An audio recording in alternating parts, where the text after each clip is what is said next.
ஹாப்பியா, ஹெல்தியா, ஜாலியா ஒரு life. Lanco Harmonia Pavilion Senior Living Apartments at Sri Perambatoor 2 BHK just 49 lakhs. Call 7717273747. அனைத்திந்திய அண்ணா திராவிட முன்னேற்ற கழகத்தின் பொதுச் செயலாளரும் வருங்கால தமிழக முதல்வருமான எடப்பாடியாரின் சார்பாக அனைவருக்கும் இனிய பொங்கல் நல்வாழ்த்துக்களை பகிர்வது VN சுப்பிரமணியம், உச்சநீதிமன்ற வழக்கறிஞர், அந்தியூர் சட்டமன்ற தொகுதி. உலக தமிழர்கள் அனைவருக்கும் சென்னை கிழக்கு மாவட்ட தலைவர் திரு குமார் மற்றும் ஆன்மீக பிரிவு தலைவர் திரு சிவமயம் முரளிதரன் அவர்களின் பொங்கல் நல்வாழ்த்துக்கள். பொங்கல் பொங்கட்டும், தாமரை மலரட்டும். என் அண்ணனும் ஆசானுமாகிய துக்ளக் ஆசிரியர் ஐயா குருமூர்த்தி அவர்களே, மத்திய அமைச்சர் மாண்புமிகு தர்மேந்திர பிரதான் அவர்களே, அடிக்கடி பொது மேடைகளில் என்னிடம் அதிகமாக வம்பிழுக்கிற ஆனால் தனிப்பட்ட முறையில் என் மீது அன்பு செலுத்துகிற அண்ணன் வேலுசாமி அவர்களே, பாரதிய ஜனதா கட்சியினுடைய மூத்த தலைவர்கள் ஐயா பொன்னார் அவர்களே, அண்ணன் ராஜா அண்ணன் அவர்களே, இங்கே இருக்கிற துக்ளக் வாசகர்கள், சகோதர சகோதரிகள், ఎంతరో మహానుభావులు అందరికీ వందనము. நான் இங்கே துக்ளக்கு சிறப்பு விருந்தினராகவோ பாரதிய ஜனதா கட்சியினுடைய பொதுச் செயலாளராகவோ மாத்திரம் வரமில்லை. 1977 எனது 13வது வயதிலிருந்து நான் துக்ளக் வாசகனாக இருந்திருக்கிறேன் என்ற மகிழ்ச்சியில இங்கே வருகிறேன். மதுரைக்கு பக்கத்துல டீ கல்லுப்பட்டி கிராமத்துல பஸ் ஸ்டாண்ட்ல இருக்கிற ஒரு பெட்டி கடையில 5 துக்ளக் தான் வரும். அது எப்ப வருதுன்னு பார்த்து போய் வாங்கணும். 5 துக்ளக் வாங்குறதுக்கு ஒரு 10-12 பேர் ரெடியா இருப்பாங்க. துக்ளக் வாங்குறதுல ஒரு பெரிய போட்டியா இருக்கும். நான் அப்போ பள்ளி மாணவன், நெருக்கடி நிலை முடிந்த நேரம் அது. அவ்வளவு ஆர்வமாக துக்ளக் வாங்குவதை பார்த்த அந்த கடைக்காரர் அதற்கப்புறமா எவ்வளவு போட்டி இருந்தாலும் எனக்குன்னு ஒரு துக்ளக் இதெல்லாம் எடுத்து வச்சிருப்பார். நான் வருவதற்காகவே காத்திருப்பார். அப்படி ஆர்வமாக துக்ளக் படித்திருக்கிறோம். துக்ளக் தான் தமிழக மக்களுக்கு தேசிய அரசியலை அறிமுகப்படுத்தியது. துக்ளக் பத்திரிகை தான். RSS இயக்கத்தை எனக்கு அறிமுகப்படுத்தியது துக்ளக் தான். ஜனதா கட்சி ஆட்சியை ஐயா மொரார்ஜி தேசாய் அவர்களை தமிழக மக்களுக்கு அறிமுகப்படுத்திய துக்ளக். அது மொரார்ஜி தேசாய் பத்திலாம் தமிழ்நாட்டில் யாருமே எழுத மாட்டாங்க, கவலைப்பட மாட்டாங்க.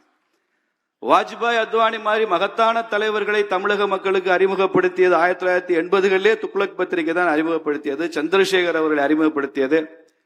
இப்படியெல்லாம் நிறைய தேசிய அரசியலை அறிமுகப்படுத்திய துக்ளக் தான். இதே துக்ளக் ஆண்டு விழாவில் தான் முதல் முறையாக ஐயா சோ அவர்கள் நரேந்திர மோடி தான் பிரதமராக வர வேண்டும் என்று சொன்னதும் இந்த துக்ளக்ல தான். அதனால துக்ளக் பத்திரிகையினுடைய வாசகன் என்ற முறையிலே நான் இங்கே கலந்து கொள்வதில் மகிழ்ச்சி அடைகிறேன். இன்றைக்கு போகி பண்டிகை. போகி பண்டிகைன்னா வேண்டாதெல்லாம் தூக்கி போடுறதுதான் போகி பண்டிகையின் சிறப்பு. நம்ம கூட இன்னைக்கு வேண்டாத விரும்பாத திமுக ஆட்சியை தூக்கி போடுவோம் என்று போகி பண்டிகையில நாம ஒரு உறுதிமொழி எடுத்துக்கொள்ள வேண்டும். வேண்டாத பழையன கழிதலும் புதியன புகுதலும் அப்படின்னு பாரதி சொல்லி இருக்கிறான். அது மாதிரி தேவையில்லாத இந்த ஆட்சி, வள்ளல் பெருமகனார் சொல்லியிருக்கிறாரு, கருணையற்ற ஆட்சி கடிது ஒழிக அப்படின்னு சொல்லியிருக்கிறாரு வள்ளல் பெருமகன். வள்ளலார் மாதிரி ஒரு மகத்தான மாமனிதர், ஒரு மகான் வாயிலிருந்து கூட கடிது ஒழிக என்ற வார்த்தை வருதுன்னா அது திமுக ஆட்சிக்கு தான் வள்ளலார் சொல்லியிருக்கிறார் என்பது தெரியாமல் பல பேர் அதை வாசித்துக் கொண்டிருக்கிறார்கள் திமுகவிலே. அப்படிப்பட்ட போகி பண்டிகை நாளைக்கு தை முதல் நாள் புத்தாண்டு. உங்களுக்கு எல்லாம் பொங்கல் வாழ்த்தை திருப்பரங்குன்ற முருகப்பெருமானுடைய அருளால உங்களுக்கு எல்லாம் பொங்கல் வாழ்த்து சொல்றேன். நான் மதுரையிலிருந்து வருவதனால திருப்பரங்குன்ற முருகன் பெருமான் பேர்ல சொன்னாதான் சிறப்பாக இருக்கும் என்பதனால.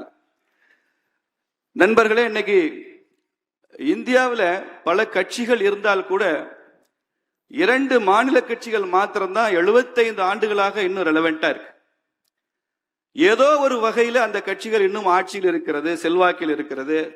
அவர்கள் ஒரு நேரேட்டிவ் செட் பண்ண முடியுது, அவங்களால மக்கள் மனதில் தாக்கத்தை உருவாக்க முடிகிறது என்றால், ஒன்று காஷ்மீர்ல இருக்கிற தேசிய மாநாட்டு கட்சி 75 வருஷமா இருக்கு, சுதந்திரம் அடைஞ்ச காலத்துல இருந்து. இன்னொன்று தமிழ்நாட்டில் திராவிட முன்னேற்ற கழகம். அவங்களுக்கு ஏதோ ஒரு வகையில உயிர் இருந்து கொண்டே இருக்கத்தான் செய்யுது. நான் டெல்லியில ஆர்கனைசர் RSS ஆங்கில பத்திரிகையினுடைய எடிட்டரை சந்திக்கும் போது நான் சொன்னேன், திமுக மேல என்ன நமக்கெல்லாம் பெரிய விமர்சனம் என்று அவர் பேசிக் கொண்டிருக்கும் போது கேட்டார். அப்போது மற்ற மாநில கட்சிகள் வேறு, திமுக வேறு. DMK is not just a regional party. It is totally different culture, different DNA, different genetics.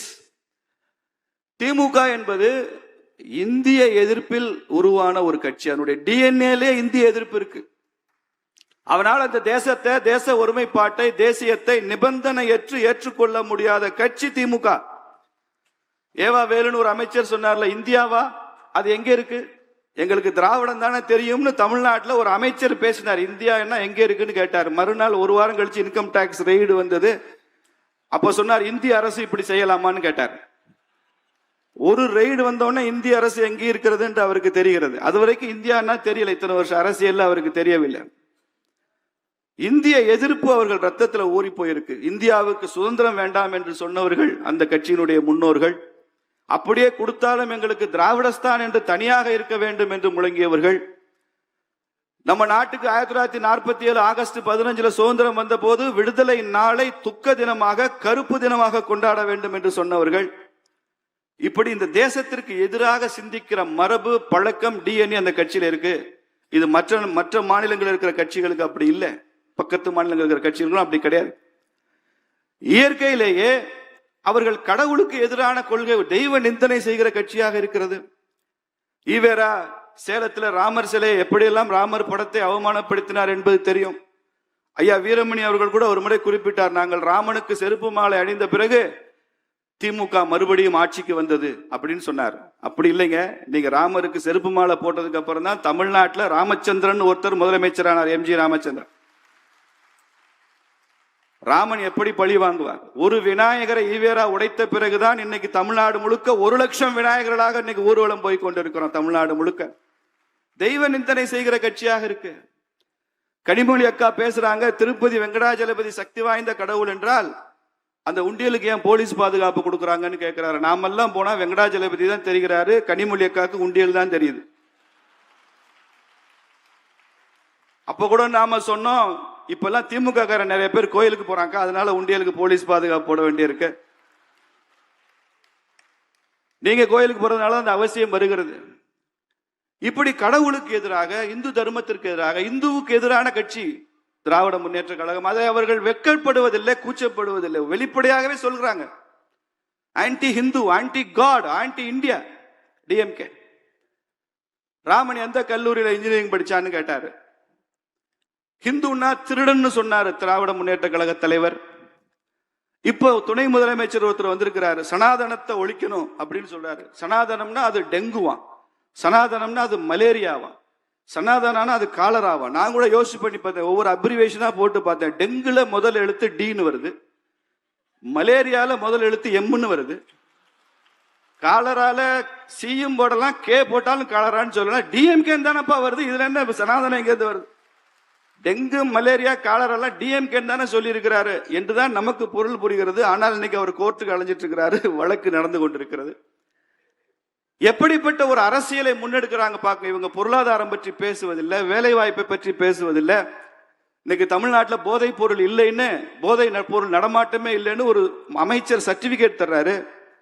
ஊர்ல போய் பாருங்க, கிராமத்துக்கு போதைப் பொருள் இருக்கிறது. பள்ளிக்கூட வாசலுக்கு எதிர்த்தாப்புல ஒரு பெட்டி கடையில் போதை மருந்து விற்கிறான். அதை அந்த போதை மருந்தை உட்கொண்டு விட்டு அன்னைக்கு மாணவர்கள் பள்ளிக்கூடத்துக்கு வர்றான், ஆசிரியர்கள் அச்சப்படுறாங்க. பெண்களுக்கு பாதுகாப்பு இல்லை. பல்கலைக்கழக வளாகத்திலேயே பெண்கள் மீதான பாலியல் துன்புறுத்தல் நடக்கிறது. எப்படிப்பட்ட இன்னைக்கு இந்தியாவிலேயே அதிகமான குடிகாரர்களை கொண்ட மாநிலம் தமிழ்நாடு, நம்பர் 1. இன்னைக்கு இந்தியாவிலே அதிகமாக கடன் பெற்ற மாநிலம் தமிழ்நாடு, நம்பர் 1. ஒரு டாக்டர் சொல்றாரு, இந்தியாவில் அதிகமாக மனநோய் மருந்துகள், சைக்காட்ரிக் ட்ரக்ஸ் விற்கிற ஸ்டேட் தமிழ்நாடு தான்றார். எத்தனை பேர் இன்னும் கொஞ்ச நாள்ல பைத்தியமா அலைய போறான்னு தெரியல. எங்க ஊர் இன்னும் ஸ்பெஷல், மதுரை. இந்தியாவிலேயே குப்பை நகரம் மதுரை. அதுக்கு ஒரு எம்பி சு வெங்கடேசன், அவர் ட்விட்டர் போட்டுட்டே, ட்விட்டர் எக்ஸ்தலத்துல பதிவு பண்ணிட்டே இருப்பாரு நரேந்திர மோடி அவர்களை பற்றி. அப்போ எப்படிப்பட்ட ஒரு ஆட்சியாக இருந்த திமுக எப்படி மாறி இருக்கிறது பாருங்க. இன்னைக்கு தமிழகம் எப்படி மாற்றி இருக்கிறது திமுகன்னு பாருங்க. ஒரு காலத்துல பெருந்தலைவர் காமராஜரும், மூதறிஞர் ராஜாஜியும், எம்ஜிஆர் அவர்களும், ஜெயலலிதா அம்மையார் மாதிரி ஒரு தலைமையோடு ஆளுமையோடு ஆட்சி நடத்தின காலத்தை மாறி இன்னைக்கு கருணாநிதி, ஸ்டாலின், அதுக்கு அடுத்த முதலமைச்சரும் தயாராக இருக்கிற நிலைமை உருவாயிருக்கிறது என்றால் இந்த அவலத்தை எங்கே சொல்ல? உதயநிதி சொல்றாரு சமஸ்கிருதம் செத்த மொழி, அந்த மொழிக்கு மோடி நிறைய நிதி ஒதுக்குகிறார். ஏன் சமஸ்கிருதத்துக்கு நிறைய நிதி ஒதுக்குறாங்க, தமிழுக்கு ஒதுக்கவில்லையா என்பதை பற்றி எல்லாம் என்னை விட விவரம் தெரிந்த மாண்புமிகு மத்திய அமைச்சர் தர்மேந்திர பிரதான் அவர்கள் இங்கே அதிகமா சொல்லுவார். அப்படிலாம் எந்த பாரபட்சமும் இல்லை என்பதை அவர் எடுத்து சொல்லுவார். சமஸ்கிருதம் செத்த மொழியா என்று கேட்கிறேன். எப்படி அது செத்த மொழியா இருக்கும்? குறளோவியம்னு ஒரு புத்தகம் எழுதினாருங்க கருணாநிதி.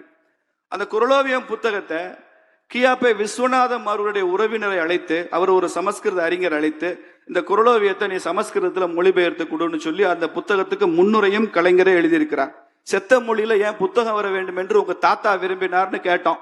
இதுவரைக்கும் உதயநிதி பதில் இல்லை. உதயநிதி என்ற பெயர் இருக்கும் வரை சமஸ்கிருதம் எப்படி செத்த மொழியா இருக்க முடியும்பா? உதயநிதி என்ற பெயரே சமஸ்கிருதம் தானேன்னு சொன்னோம். உங்க தாத்தா சமஸ்கிருதம் தான், கருணாநிதி பேரு சமஸ்கிருதம் தான், உங்க பாட்டி தயாளம்மா பேரு சமஸ்கிருதம் தான், உங்க அம்மா துர்கான்னு பேர் வச்சிருக்காங்க, அது சமஸ்கிருதம் தான். உங்க கட்சிக்கு உதயசூரியன் சின்ன வச்சிருக்கீங்களே தம்பி, இந்த உதயசூரியன் பேரு சமஸ்கிருதம் தான். எங்க இயக்கம் சுயமரியாதை இயக்கம்னு சொல்றீங்களே, சுயமரியாதையும் சமஸ்கிருதம் தான் சொல்றோம். அவங்களுக்கு எல்லாவற்றையும் ஒழித்து விடுவது இது என்ன பழக்கம்னு தெரியல. மற்ற மாநிலங்களை பற்றி குறைத்து ஒரு திமுக எம்பி நாடாளுமன்ற அவையில பேசுறாரு. மத்திய பிரதேசம், உத்தரப்பிரதேசம், ராஜஸ்தான் இந்த மாதிரி மாநிலங்கள் எல்லாம் குறிப்பிட்டு இதெல்லாம் கோமுத்ரா ஸ்டேட்ஸ் அப்படிங்கிறார். கவ் யூரின் ஸ்டேட்ஸ். என்ன திமிரு கொழுப்பு, என்ன திமிரு திமுக. இதுவரைக்கும் திமுக அந்த அமைச்சரை அந்த எம்பியை கண்டிச்சிருக்காங்களா? நடவடிக்கை எடுத்திருக்காங்களா? இதான் நீங்க கேட்கிற மாநில சுயாட்சியா? ஜிஎஸ்டி மீட்டிங்ல போய் பிடிஆர் பழனிவேல் தியாகராஜன் பினான்ஸ் மினிஸ்டரா இருக்கிறப்போ ஜிஎஸ்டி மீட்டிங்ல சொல்றாரு, தமிழ்நாட்டுக்கு ஒரு ஓட்டு, கோவாவுக்கும் ஒரு ஓட்டான்னு கேட்கிறார். இதுதான் மாநில சுயாட்சியா? மாநிலங்களுடைய சைஸை வச்சுக்கிட்டு அதை முடிவு செய்வீங்களா? எல்லா வகையிலும் இந்த நாட்டினுடைய ஒருமைப்பாட்டுக்கு எதிரான கட்சி. ஹிந்திக்கு எதிர் புரியுது, மும்மொழி கொள்கை வேண்டாம், 2 மொழி கொள்கை. கருணாநிதிக்கு நாணய வெளியிடுங்கன்னு சொன்னீங்க, அதை ஹிந்தியில தான் கருணாநிதி எழுதியிருக்கு, தமிழ்ல எழுதல. கருணாநிதிக்கு வெளியிட்ட நாணயத்துல ஹிந்தியில தான் கருணாநிதி எழுதியிருக்கு. அது மாத்திரம் வேணுமா உங்களுக்கு? அப்போ anti God, anti India, anti Hindu, anti Brahmin, anti Sanskrit, anti north, இந்த மாதிரி ஒரு கட்சியை தூக்கி எறிய வேண்டும் என்பதுதான் 2026 தேர்தலில் நமக்கான வேலை. 1962 கூட்டணி வருது. அப்ப மூதறிஞர் ராஜாஜியும் சுதந்திரா கட்சியும் ஃபார்வர்ட் பிளாக்கும் கூட்டணி, தேவரையாவும் அவரும் கூட்டணி வச்சுக்கிட்டாங்க. அப்ப ராஜாஜி சொல்கிறார் தேவர்கிட்ட, பசும்பன் தேவரையாட்ட சொல்றாரு, இந்த கூட்டணியில நாம திமுகவை சேர்த்துக்குவோம், நம்ம கூட்டணிக்கு அது நல்லது, காங்கிரஸை சுலபமா வீழ்த்திடலாம். அப்ப பசும்பன் தேவர் சொன்னாரா, திமுகவை கூட்டணியில சேர்த்துக்கிட்டா நமக்கு நல்லது ஐயா, இந்த நாட்டுக்கு நல்லது இல்லை அப்படின்னு சொல்லியிருக்கிறார். இன்னைக்கு அதே தான் வாசகம், நமக்கு நல்லது, இந்த நாட்டுக்கு நல்லது, திமுக இந்த தேசத்திற்கு நல்லதல்ல என்பதை தமிழக அரசியல்ல பல பேரும் புரிந்து வச்சிருக்கிறாங்க. அதுல பசும்பன் தேவர் முதலிடத்தில் இருக்கிறார் என்பதுதான் மதுரையில் இருந்து நான் உங்களுக்கு கொடுக்கிற செய்தி. அப்படிப்பட்ட ஒரு கட்சி ஆட்சிக்கு வர விடக்கூடாது. நமக்கு இன்றைக்கு வலிமையான கூட்டணி தேவை. பல பேர் சொல்றாங்க பிஜேபி தனியா நின்று ஜெயிச்சிடலாம். ஆசிரியர் ஐயா குருமூர்த்தி சொன்னாங்க, இன்னும் 10 வருஷத்துக்கு திமுக ஆட்சியில இருந்தா பரவாயில்லையா அப்படின்னு கேட்டார். 10 வருஷம் திமுக ஆட்சியில இருந்தா தமிழ்நாடே இருக்காதுங்க. அதுக்கப்புறம் கூட்டணி வச்சான்னா வைக்காட்டு என்ன, தமிழ்நாடே இருக்காது, காலி, போயிந்தி, கான். வலிமையான கூட்டணி வேண்டுமா இல்லையா? தமிழ்நாட்டில் கட்சிகள் வெற்றி பெறுவதில்லை, கூட்டணிகள் தான் வெற்றி பெறுகிறது. 1967 இருந்து தொடர்ந்து வெற்றி பெற்று கொண்டிருக்கிற கட்சிகள் எல்லாம் திமுக உட்பட கூட்டணி சேர்ந்துதான் வெற்றி பெறுகிறார்கள். தனியாக களம் சந்திக்க எந்த கட்சியும் தயாராக இருந்ததில்லை. எங்க ஊர் பக்கம் சிவகங்கை மாவட்டத்தில் திருக்கோஷ்டியூர்னு ஒரு ஊர் இருக்கு. அந்த திருக்கோஷ்டியூருடைய ஸ்தல புராணம் வாசிச்சீங்கன்னா அதுல ஒரு பெரிய அசுரனை எதிர்ப்பதற்கு சிவன், பிரம்மா, விஷ்ணு 3 பேரும் கூட்டணி சேர்ந்து எதிர்த்தார்கள் என்பதுதான் திருக்கோஷ்டியூரை. சிவனுக்கும் பிரம்மாக்கும் விஷ்ணுவுக்குமே கூட்டணி தேவைப்படுதுன்னா அதிமுக பிஜேபிக்கு கூட்டணி வேண்டாமான்றதான் என் கேள்வி. ஒரு அசுரனை எதிர்க்கிறதுக்கே கூட்டணி வேண்டுது, திமுக மாதிரி அசுரனை எதிர்க்கிறதுக்கு எத்தனை கூட்டணி வேணும்? கண்ண பரமாத்மா என்ன சாதாரண ஆளா? பூதகின்ற அரக்கியை கொல்ல தெரிந்த கண்ணனுக்கு, கோவர்த்தனகிரி மலையை எடுக்க தெரிந்த, கையில தூக்க தெரிந்த கண்ணனுக்கு, அவங்க அம்மா வெண்ணப்பானையில வச்சிருந்த உரிப்பானையில வச்சிருந்த வெண்ணெய் எடுக்க தெரியாதா என்ன கண்ணனுக்கு? கண்ணன் என்ன பண்றாரு? 4-5 பேரை கூப்பிடுறாரு, கூட்டணி சேர்க்கிறாரு. ஒருத்தர் முதுகுல ஒருத்தர் ஏறி போய் அந்த வெண்ணெய் எடுக்கிறாருன்னா, உரிப்பானையில வச்சிருக்கிற வெண்ணெய் எடுக்கிறதுக்கே கூட்டணி வேணும்னா திமுகவை ஆட்சியிலிருந்து அகற்றுவதற்கு கூட்டணி வேணுமா வேணாமான்னு அந்த வாசகர்கள் நான் கேட்கிறேன். வேணும்ல, எல்லோரும் சேர்ந்துதான் ஒரு காரியத்தை செய்ய முடியும். பிக்ஸ் யுவர் எனிமி ஃபர்ஸ்ட்ங்கிறதா அரசியலினுடைய பாலபாடம். Fix your enemy first. இன்னைக்கு தமிழகத்தின் எதிரி, இந்தியாவின் எதிரி, இந்துக்களின் எதிரி திமுக தான். அந்த எதிரியை அகற்றுவதா 2026 நமக்கு வேலை. அதுதான் திருப்புறங்குன்றம் நமக்கு சொல்கிற செய்தி. திருப்பரங்குன்றம் மலையில என்ன பிரச்சனை? மலை உச்சியில ஒரு தீபத்தூண் இருக்குங்க. அந்த மலையவே சிக்கந்தர் மலைன்னு சொல்றான். எப்படி சிக்கந்தர் மலை? 2000 ஆண்டுகளுக்கு முன்னால் பாடின திருமுருகாற்றுப்படையில நக்கீரன் சொல்றான், இந்த மலை உனக்கு சொந்தம்டான்னு பாடப்பட்ட திருமுருகாற்றுப்படை 6 படை வீடுகளில் முதல் படை வீடு திருப்பரங்குன்றம். அங்க எப்படி சிக்கந்தர் வந்தாரு? மார்க்சிஸ்ட் கட்சியினுடைய மாநில செயலாளர் சொல்றாரு அது சிக்கந்தர் மலைன்னு. தேர்தலில் பாடம் புகட்டுவார்கள் இந்துக்கள் என்று அந்த கட்சிகளுக்கு நான் எச்சரிக்கிறேன். எப்படி சிக்கந்தர் மலையா இருக்க முடியாது? முருகனுக்கு சொந்தம். அங்க இருக்கிற தர்கா, அங்க இருக்கிற படிக்கட்டுகள், அங்க இருக்கிற நெல்லித்தோப்பு என்ற பகுதி, இது மாத்திரம்தான் அந்த ஜமாத்துக்கு சொந்தம், தர்காவுக்கு சொந்தம். மத்த எல்லாம் கோவிலுக்கு சொந்தம்னு 1920 தீர்ப்பு இருக்கு, 1931 தீர்ப்பு இருக்கு, பிரிவி கவுன்சில் ஜட்ஜ்மெண்ட் இருக்கு, 1994 நீதியரசர் கனகராஜ் தீர்ப்பு இருக்கு, இப்ப 2025 நீதியரசர் சுவாமிநாதனுடைய தீர்ப்பு இருக்கு. மேல்முறையீட்டிலும் 2 அமர்வுகள், 2 நீதிபதிகள் கொண்ட அமர்வுல தீர்ப்பு இருக்கு. எதையும் நான் மதிக்க மாட்டேன், அங்க இருக்கிறது சர்வே கல்லு அப்படின்னு ஒருத்தர் பேசுறாங்கன்னா என்ன உச்சபட்ச அராஜகம் இது? இந்துக்களுக்கு நேருகிற வஞ்சனை இல்லையா? துரோகம் இல்லையா? அநீதி இல்லையா? அத்துணையும் மீறி திருப்பரங்குன்றத்தில் அடுத்த கார்த்திகைக்கு தீபம் ஏற்றப்படும். திருப்பரங்குன்றம் தீபம் ஏற்றப்படும். இந்த ஆட்சியில ஏன் முடியவில்லை என்றால், தீர்ப்பு வந்தும் கூட முருகன் தீர்ப்பு வேற மாதிரி இருக்குன்னு நினைக்கிறேன். திமுக ஆட்சியில் தனக்கு தீபம் வருவதை முருகனே விரும்பாத காரணத்தினால்தான் இது நடக்கவில்லை நினைக்கிறேன். அடுத்த ஆட்சியில பாரதிய ஜனதா கட்சியினுடைய ஆதரவுல நடக்கிற ஆட்சியில, அங்கம் வகிக்கும் ஆட்சியில தீபம் ஏற்றப்படத்தான் போகிறது. முருகன் நமக்கு ஆசீர்வாதம் கொடுக்கத்தான் போறார். இல்லைன்னா இந்துக்களுக்கு இங்க வாழ முடியாத சூழ்நிலை உருவாயிரும். இன்னைக்கு தேவை ஒரு வலிமையான ஹிந்து எழுச்சி நமக்கு தேவை. இந்த தேர்தல் ஹிந்துவாக வாழ்கிறோம், ஹிந்துவாக விரதம் இருக்கிறோம், ஹிந்துவா பாத யாத்திரை போறோம், ஹிந்துவா ஆலய வழிபாடு செய்கிறோம்.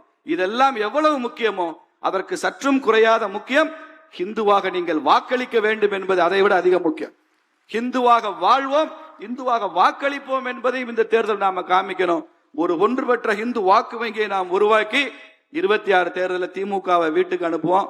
ஆட்சியிலும் அரசியலிலும் திமுகவை அகற்றுவதுதான். காங்கிரஸ் முக்த் பாரத் அமித்ஷா அவர்கள் சொன்ன மாதிரி திமுக முக்த் தமிழ்நாடு என்ற ஒன்றை உருவாக்குவதுதான் நமது இலக்காக இருக்கணும். பாரத் மாதா கி ஜெய். வெற்றிவேல் முருகனுக்கு.